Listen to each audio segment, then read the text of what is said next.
Andrea Brillantes, isa sa mga matatag na artista ngayon sa showbiz. Hindi natitinag kahit pinagtutulungan na ng mga netizens. Napakarami ngang kinaharap na issue at pagsubok si Andrea Brillantes noong nakaraang taon 2023. Ngunit tila hindi natitinag si Andrea Brillantes sa kahit anong issue na binabato sa kanya online.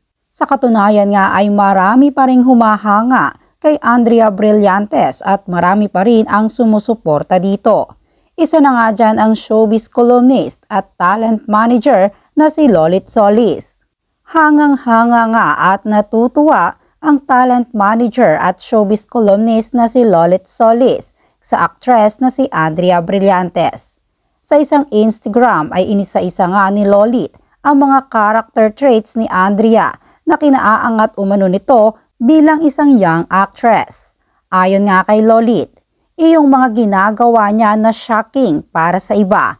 I find it cute. Very upfront siya. Basta gusto niya, gawin ginagawa niya. Hindi siya tulad ng ibang artista na takot na baka mapintasan. Kung ano ang consequence ng ginagawa niya, hinaharap niya. Hindi siya duwag na itinatago ang ginagawa niya. Para sa kanya, kung ano mang gawin niya, pinaninindigan niya. Hinangaan din ni Lolit Solis ang pagiging matapang ni Andrea Brillantes sa lahat ng issue na ibinabato sa kanya sa showbiz. Pahayag pa nga ni Lolit, very natural ang tapang niya sa issues. Kaya naman na overshadow niya ang mga stars na prim at proper na kung saan minsan lumalabas tuloy na plastic. Being honest to yourself. Iyan ang mantra ni Andrea Brillantes, kaya bongga siya. Nagbigay din ng payo si Lolit Solis sa controversial na actress.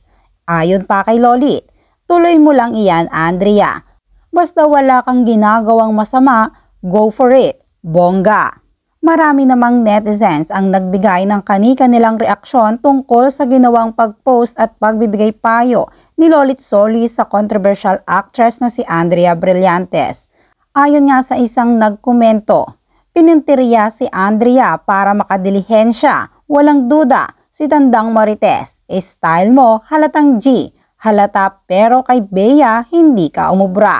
May isa pang nagkomento, pag walang ginagawang masama, mananahimik talaga. Ba't kailangan niyang ipagtanggol sarili niya kung ayaw siyang paniwalaan ng iba? Hindi ako fan ni Blight, pero tama yan, inisin mo ang bashers mo. Tila tuloy-tuloy naman ang blessings ngayon sa career ni Andrea Brillantes kahit madaming issue.